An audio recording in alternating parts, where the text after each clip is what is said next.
My name is Sophie Burnham. I'm the author of Sargassa and the upcoming sequel, Bloodtide. I'm also a lifelong Fisher's Islander, not a year-round resident, but I've been coming here since I was born. My great-grandfather built a house out on the peninsula 100 years ago this year, I believe. I'm looking to my family members for confirmation on that. And I have been so nervous all day, which is very unusual for me, and I realized it's just because this island is a place that I love so much, and this library is a place that I love so much. I remember being 8, 9 years old, coming in here and reading the Redwall series, which is in pride of place, as it should be up there, which was a foundational reading experience for me, discovering fantasy and science fiction and all the kind of genre writing that I always loved to read and now that I love to write. So so I've been really, really nervous because this means so much to me to be back here as an author speaking to all of you tonight. So thank you so much for having me. I think without further ado, I'm going to read a little bit from the opening chapter. Chapter 1, The Historian. Alexander Kleos knows he has just minutes left to live. Even now, moving down the dark hall in long, brisk strides, the color is all but gone from his face, and his hands shake all the more violently.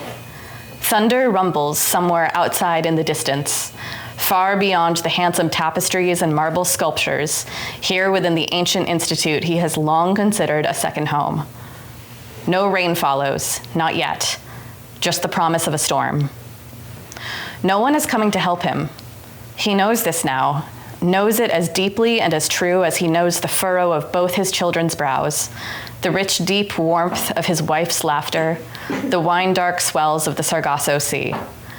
Even if his distress call reached the person it was intended for, she won't get here in time.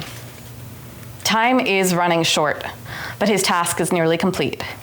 A cold sweat breaks out as he manages to close the grand oak and iron door behind him, alone now in his mahogany-lined office. Just him and the furious wind raging against the tall windows, rattling in their clear glass panes.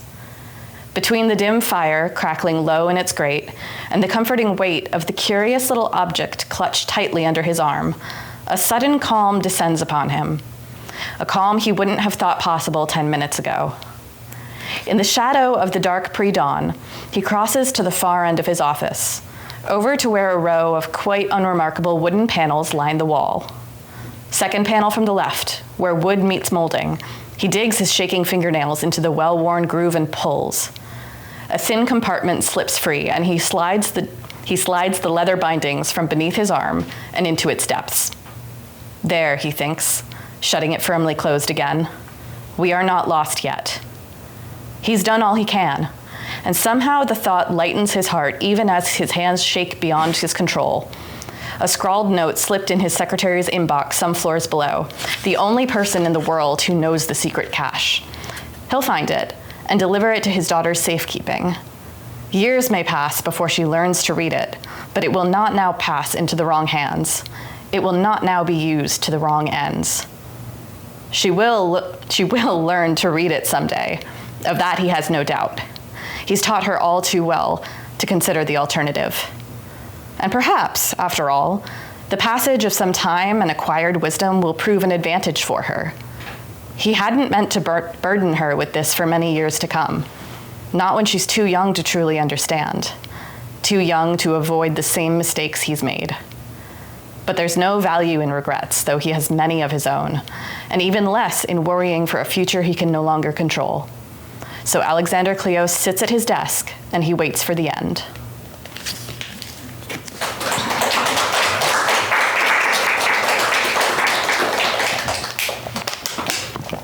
So what is speculative fiction? This is something that people even in the literary sphere are constantly arguing about, because there seem to be two really profound definitions. One is that it's an umbrella term for fantasy, science fiction, anything that's not, firmly based in reality, historical fiction doesn't fall under there because that happened, right? That's our world. The other definition that people like is the one that I prefer, which is that it's actually a subgenre of science fiction. So people think science fiction, and what do you think of when you think of science fiction? Novel. Sorry? Novel. Yeah, I think that often people think of like outer space or lasers. They think of the hard science fiction, right? But what about Margaret Atwood? The Handmaid's Tale.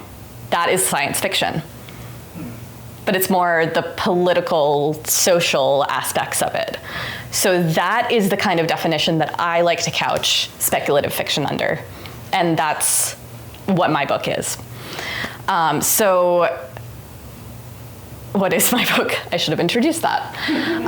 Sargassa takes place in the current modern day, but it's an alternate history. So it's a world where the Roman Empire never collapsed and instead carried on and continued morphing, but taking over maybe 2/3 of the world, including what we would know as North America. And in their world, they know it as Roma Sargassa, hence the title. So the concept of alternate history falls under, speculative fiction. So that's where my book lives. And it's within that context, because that's just the setting, right? That's not the plot. So within that context, it's part political thriller and part coming of age story. It's got 5 points of view, 5 very, very different characters. Because in this world of Roma Sargassa, there's an incredibly stratified social system. It's a caste system, essentially. And from each of our perspectives, we get a very, very different perspective of how that socio-political climate works. And the inciting incident, it's no spoiler because it's the first chapter that I just read to you, is the death, the assassination really, of someone called the Imperial Historian. His job is essentially to collect and curate and oversee something called the Imperial Archives. That is the greatest library in the world. It is the hub of all of the empire's knowledge, not just Sargassa, but Roma and Asia. Basically, they have everything except for half of Africa and the Pacific Islands. And all of the collected knowledge comes to the Imperial Archives. So it's an important job, but there's no obvious motive. There's no political motive for assassinating the historian.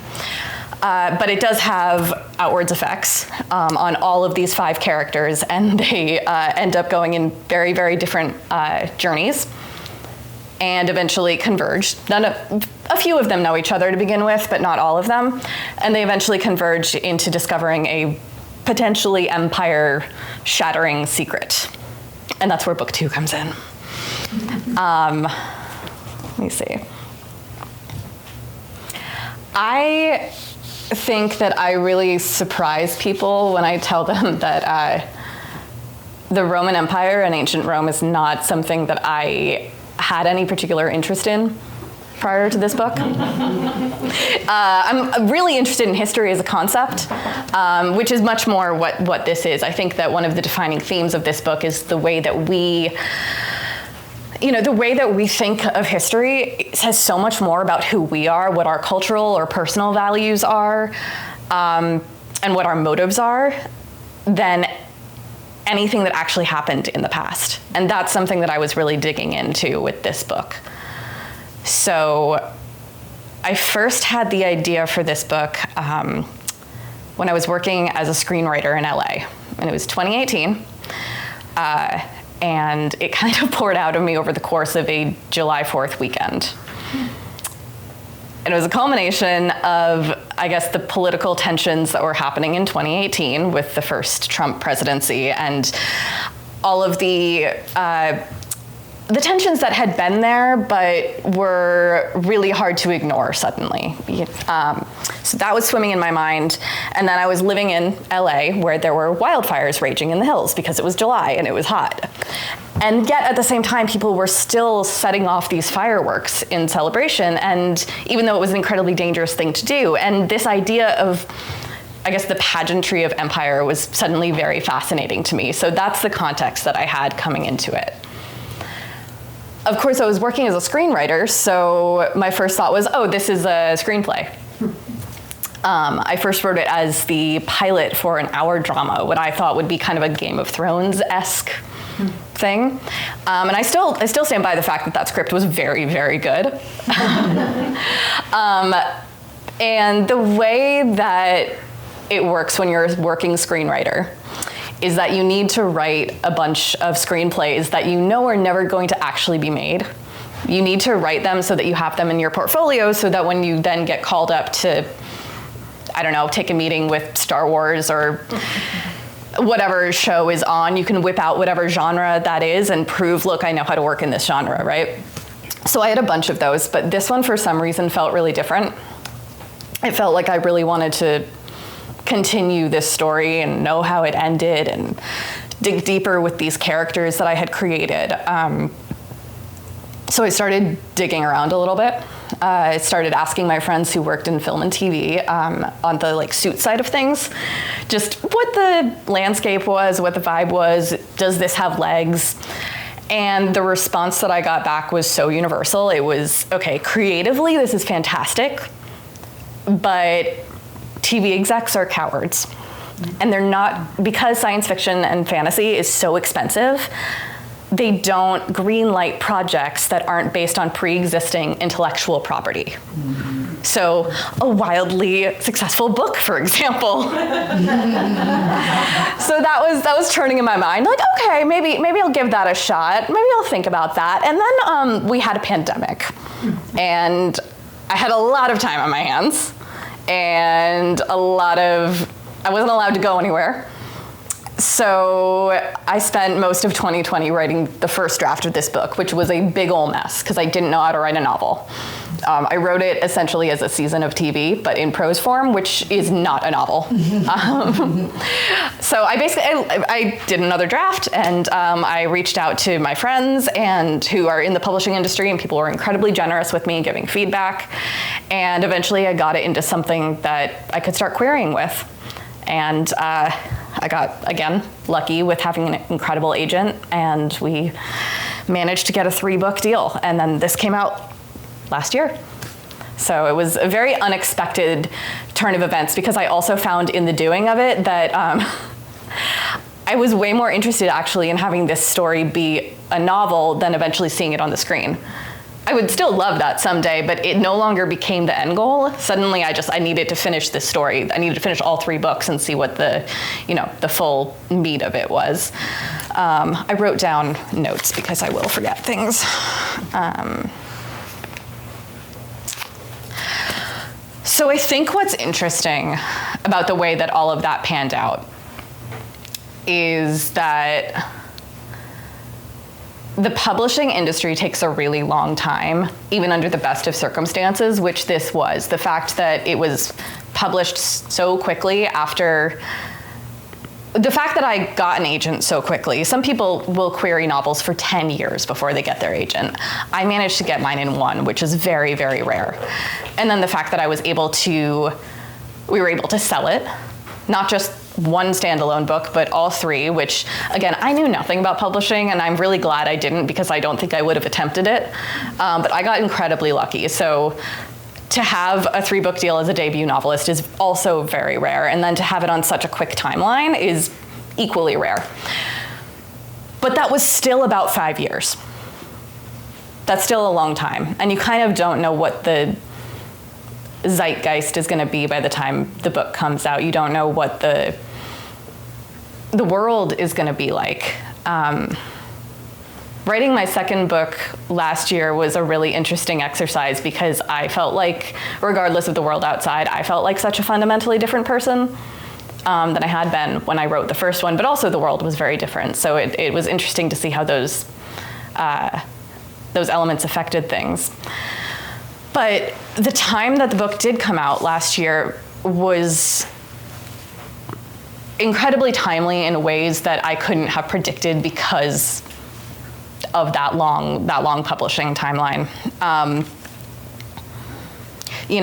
It's a coming of age story, but these characters are all in their 20s and 30s, so it's a different kind of coming of age story. It's not for teenagers, and each of the characters. That's kind of the only commonality that all 5 of them have. Each of the characters are in a very, very different walk of life. Whether it's their gender, their class, their race, their sexual orientation, their worldviews are often fundamentally at odds with one another, which is so much fun to write, first of all. But my goal for this had always been this hope that readers would take away empathy from someone that surprised them. That they would maybe start out reading this book and have 1, maybe 2 characters that they fundamentally just didn't understand, and by the end they would have had at least a moment or 2 where they understood them at a human level. And the timeliness of this book is that I think we've really lost that as a culture in a lot of ways. I think that there has been a lot of just lack of, seeing the humanity in each other. And so I'm glad that this book was able to come out. I mean, I'm not glad that was that's the national mood, but I'm glad that this book was able to come out at a time that I hope people might really need it, even if they don't know. Because so much of that lack of seeing each other comes from political tensions, right? And another really important aspect of this book for me was showing that the personal is always political. And this is an incredibly personal book. It gets really, really up close with these characters' lives every single moment. Yeah, so that's, I guess, what I wanted to say about that. So next, as was mentioned, I have the second book coming out in October, along with the paperback of this book. And then book 3 should be coming out a year after that. And I'm really excited to see, what comes of it.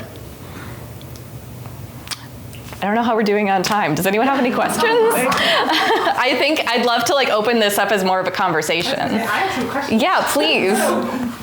Because it's 3 books. Yes. And clearly it's, and the other 2 going to be as big, I'm assuming. Yes. As you wrote the first one, did the characters start changing in your, how much did you know where they were going to go? The characters absolutely changed. There is one character who, he is the deputy chief of police in the capital city where this takes place. And he has a chip on his shoulder. He's got some family embarrassment. So he has a lot to prove. And he's also the youngest person in his position in the country's history. So, he's very, very impressive young man. He's in his 30s. He started as the chief of police probably in his 50s or 60s. And he serves the same vital role that he did in the original version of this script, which is essentially he's trying to track down who killed Alexander Kleos. He's the others are having a very different experience of this book. Meanwhile, he's, in his police procedural. It's very sweet of him. He's in CSI. But what I realized by doing that, what I realized after honestly, I think it took me until the 3rd draft to realize that he didn't have enough stakes. He was already too established. His stakes were, I need to find this murderer. But that's not enough, to create a compelling narrative. You need to give them more emotional stakes, which is how he became less established in his role. He's fairly new. He's only like 2 months on the job. He's got, these things to prove. So that's a really good example of how things absolutely changed. And I had no idea where I was going when I first started writing this. Because again, it started as a pilot of a TV show. Right. So when I first wrote it, and like when it was first living with me, for the first year and a half, it was literally just the first 60 pages of this book. I didn't know what happened with the rest. And even after I wrote the book and I was really happy with it, and I was starting to query to agents, I still didn't know what happened in the rest. I didn't know what happened in the next 2 books because, again, there's that thing of some people query agents for 10 years before they actually get one. And even then, okay, you get your agent and then you go on submission to editors and publishing houses, and maybe it dies on submission. So maybe it was this thing of that was too much to hope for to start thinking ahead, but because it was such a new thing for me and because I didn't have an established career as a writer, I didn't think ahead, and it wasn't until I got the 3-book deal that I realized, oh damn, I better figure out how this thing ends. Which has been really, really fun. I'm just gonna make a comment. I do not read books that I know are gonna have another book coming out until all of them are out, because I'm impatient. I am very, very patient every day with my students and my own children, but for myself and but I cannot wait to take that home tonight and start. It sounds incredible, and I just wanted to let you know that. I can't wait to start reading it. Thank you so much. I am also the same way, for the record, and I know that a lot of people are the same way, and I've had people I don't know, but people, online or whatever say like, oh, I'm really interested in reading this, but I'm gonna wait, which is, I've just had to make my peace with that, but I'm very excited that you're gonna read it. I think we had a question up here. I'm sorry, I think he's trying to put... use a microphone. Thank you. We're recording tonight. Oh, great. I just am astounded by the pacing of this. It seems so fast to me, and so I'm curious, does that feel organic to your process, from not knowing to having to have a finished product in multiple drafts? Also, compared to that first draft where you didn't have the pressure of the deadline and an editor waiting on your draft. I'm just curious, emotionally, logistically, right. How are you? It completely thank you for asking. It completely changes the process. Yeah. 100%. I mean, I guess the benefit of this time around when I was writing book 2, and I'm now writing the 3rd one right now, is that I know what I'm doing, so that helps. But yeah, it absolutely changes your mental state knowing, okay, not only knowing, okay, someone at the end of this is I'm going to hand it to them and they're going to read it, but also knowing exactly who it is and what their process is like, and kind of preemptively hearing her notes. I have an amazing editor, for the record. She's a multi-award winning editor. So when I found out that she was the one who had made the offer on this, I was stoked. And then I got really scared because I realized I had to work with her. But it completely, especially last year was really weird because it was not only trying to get my head around not writing as a solitary activity, knowing I had a team behind me, and kind of letting go of the part of me that felt like, no, it needs to be meticulous before anyone else can see it. It needs to be absolutely perfect, and embracing the fact that I have a team. That was hard for me to learn. It was good for me to learn, but it was tough. But then on top of that, I was also debuting this book, which is also a weird headspace to be in, because everyone's putting out lists of most anticipated, and oh, I'm on this one, but I'm not on this one. And it's just this very weird emotional roller coaster. And I was doing both of those things at the same time. So it's kind of a relief, actually, writing the 3rd book now, because not only do I not have to do the debut year madness, I also know better how my team works and how I work within them. But yeah, last year was weird. Huge congratulations, Sophie. I can't believe, it just seems so impressive. Now, are you not doing your screenwriting job? I'm not, which is less to do with my choice and more to do with the state of the industry. I don't know how many of you know there was a writer's strike in 2023. I haven't worked since then, and that's a very common story. There are many reasons for that.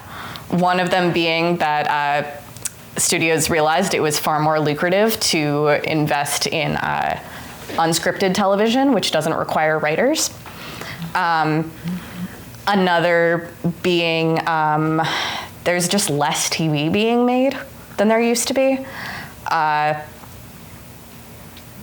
It's not out of choice, but it's good timing, I guess, because I don't think I actually have the time to be doing any of that. But I never say never. Like, I'd love to go back to it someday. If anyone, if this had the opportunity to become a film, I would absolutely want to be part of it, or a TV show. I would 100% want to be part of that.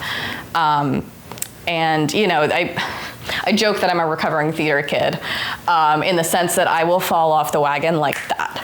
I kind of hung up my hat from professionally doing theater in 2017 or 2018, but I have done theater since then. And in that same way, when I say I did theater, I was an actor, but I was also a director and a playwright, which is how I learned how to do screenwriting, which is how I also learned how to do prose novel writing. So it's all still in there, and I'll always, go back to it if the moment occurs. Yeah. So in your free time, what do you read or watch?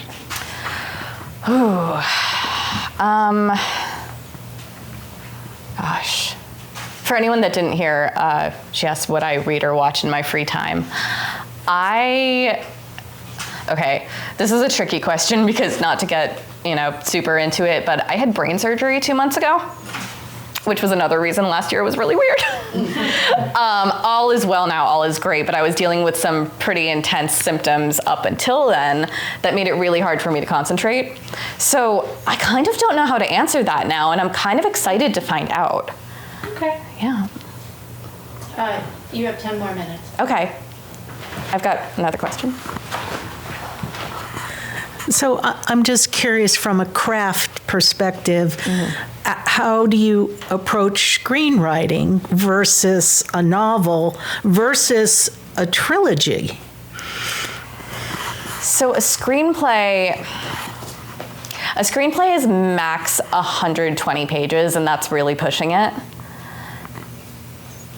And I very rarely write features, so for me, the longest screenplay I'm going to do is a TV pilot, right? Which is either going to be half hour, which is 30 pages, because one page translates to 1 minute on screen time.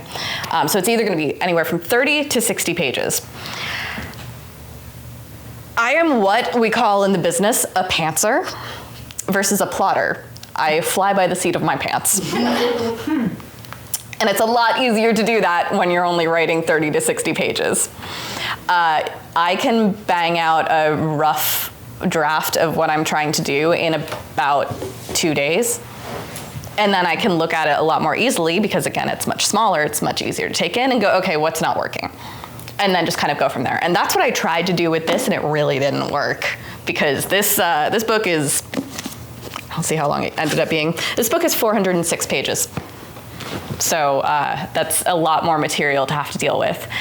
And I realized pretty quickly that I was going to have to learn how to plot, which means outlines.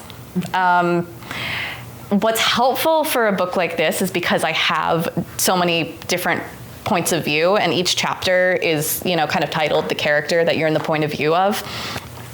I was able to start using different colored note cards and have them literally on my wall tacked up so I could just visualize the whole thing, which was incredibly, incredibly helpful.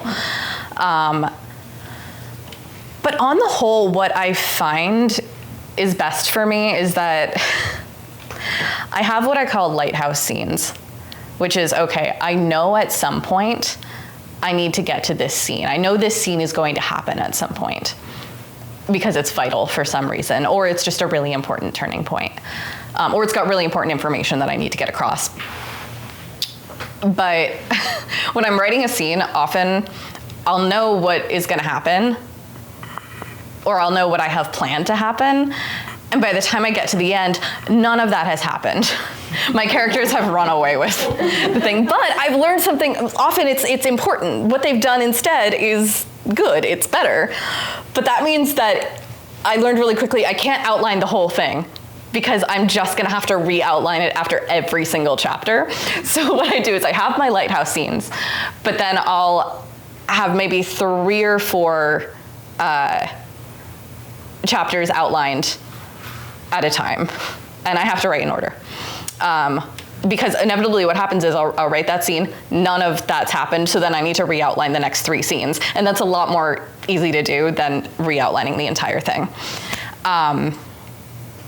And then as for the trilogy, I kind of think it's a similar situation where I have these lighthouse moments I know I need to get to. I know what the thing is about. I know what's going to happen, but it's a little less outliney because every book still needs to function as its own book. They're never going to be standalones because you can't pick up book 2 and have it make sense without having read book 1, but it still needs to function as a complete book. So I'm more focused on that at any given time than like, okay, but how does this work out with the, you know, what's going to happen in book 3? Like, I'll get to that. Yes. You're the majesty of plot twists. So I went to school with Sophie, and they are to this day, the best plot twist in a play that I've ever seen written. But I want to know how, because I know there's a plot twist at the end of this, how do you manage figuring out what the plot twist is going to be? And do you have a favorite plot twist of yours that you've pulled from in the past that influences you? Wait, do I have a favorite plot twist that I've written or that others It doesn't matter. You have can pulled pull it off? yourself. I love that for you.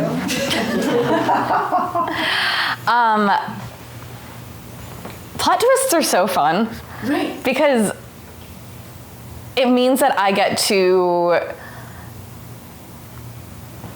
bring people along for what they think the ride is, and then when I pull out a plot twist, they suddenly realize, oh, everything that just came before is colored in a completely different way. And hopefully that means they reread it. But I think the plot twist that you're referencing is the play that I wrote where it turned out one of the main characters was dead the whole time. Incredible. It was so good. I kind of forgot about that. Thank you for bringing that up. I don't know. I think that I'm honestly not really sure where that comes from. I have never thought about that before, and now I'm thinking about it. I think that it's just a really fun thing to do because it's also a fun way to give your plot and whether it's the world or the characters, just a lot more dimension. The tricky part of that is people don't give you credit for it unless they get to the twist. You know, if they check out reading ahead of time, then they're never gonna understand the full scope of what you were actually doing that whole time. And it also makes it really hard to tell people what your book is about. So yeah, there is a huge plot twist that at the 11th hour that changes a lot and really propels what's gonna happen in the next 2 books. I think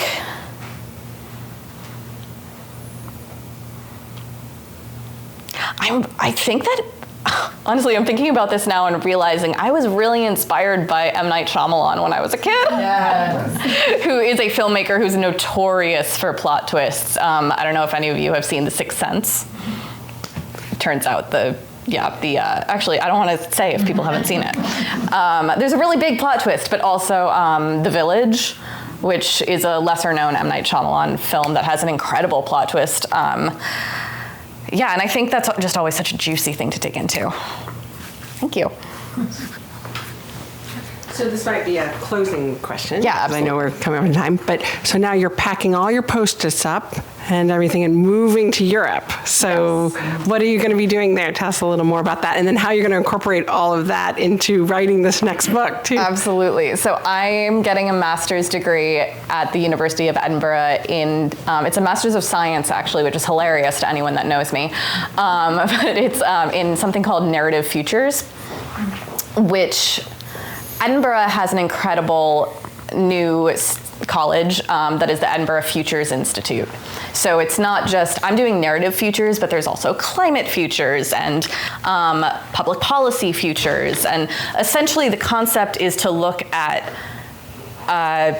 planetary systems, how we understand how the world is structured, and really break it down through specific lenses in order to maybe do them better. So for narrative futures, for example, it's looking at the intersection of art, data, and society, and understanding how those three things coincide in order to create the way that narrative shapes our understanding of the way the world works, and maybe be able to do something with that. I'm very excited to do this program for two reasons. The first being that I think it's just going to make me a better author. But I also think that I have this background both on the creative and the industry side of so many industries that are creative industries. And so narrative is really my bread and butter, and I would really love to find a way to use that talent in service of something greater. So I will continue to write, but I'm excited to see what else this will equip me to do. Yeah. I think, are we at time, or do we have room for another question? As long as you want. I was just... Okay. All right, thanks. Yeah, I think we had a question here. Yeah.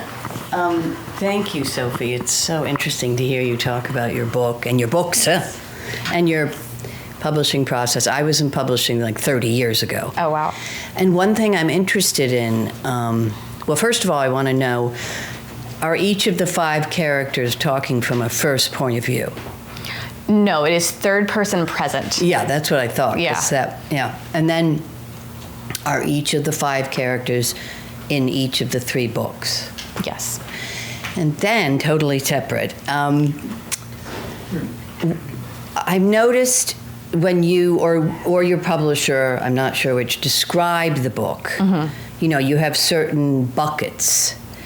Do they encourage you to have like buckets, or? What do you mean by buckets? Well, like, you know, queer, this, that, you know, instead of just saying it's a novel, say, or a fantasy, or, you know, you've sort of categorized it a bit. It's interesting because there are certain ways in which the publishing industry definitely needs to capitalize on certain markets, and will definitely, you know, do that, market themselves so that they can do that. Right. I always put queer in there just so people know what they're getting themselves into. And even then I've had people pick it up and be really mad because they didn't realize what they were getting themselves into, and that's a reading comprehension problem, quite frankly. Like, I'm sorry, there's nothing more I could have done. Like, I have pronouns, for God's sake.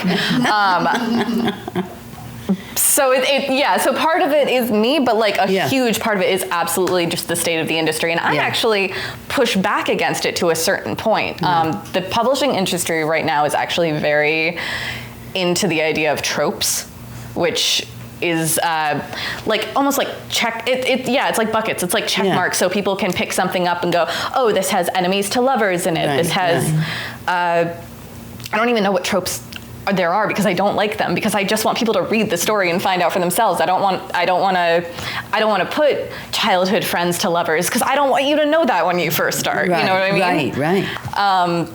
So yeah, there's definitely an element of both, but I try to push back as much as I can. But at the same time, you want people to know what the book's about. Yeah, no, definitely. Finally, if you don't mind, I've got one more question. So, what is your day as a writer look like? What is your process? It's different every time. Oh. Okay. I mean, a lot of it hugely depends on where I am in the process. You know, whether I'm, like right now I'm drafting. Right. Which means that part of my process could be a walk on the beach, because I need to move my body and get ideas. And honestly, that's the way that I function best, is not having a set routine every day. Yeah. So being a writer is the perfect job for that. Unless, you know, I'm working on, you know, my proof pages, which is the last, it's the last time you as the author get to have your hands on the pages, and you can't make huge changes, but it's your last chance to see any typos, for example, which means you have to be really, really meticulous. It's really exhausting, but really necessary work, which means usually on a day like that, I'm like, all right, sitting down at 8 a.m. and I've got my coffee and I'm gonna take a lunch break at some point, but I have to get through this because it's monotonous work. Mm-hmm. But during the creative phases, it's much more fluid. Well, that's cool. Yeah. Thank you so much. Thank you so much. If there's any other, This is just a silly little question. I'm intrigued by the concept of the Imperial Library. Yeah. And I just wonder, have you ever been in the long room in Trinity College in Dublin? I have. I absolutely have. I love libraries so much. Most like incredible that space. Yeah. That space is amazing. I think, the fundamental concept that I had for the Imperial Archives was the Library of Alexandria. I pulled on a lot of, not strictly Roman Empire, but a lot of kind of antiquity ideas. There's a reference for the keen-eyed, literally on the first page, to Homer, the wine dark sea. Mm-hmm. Yeah.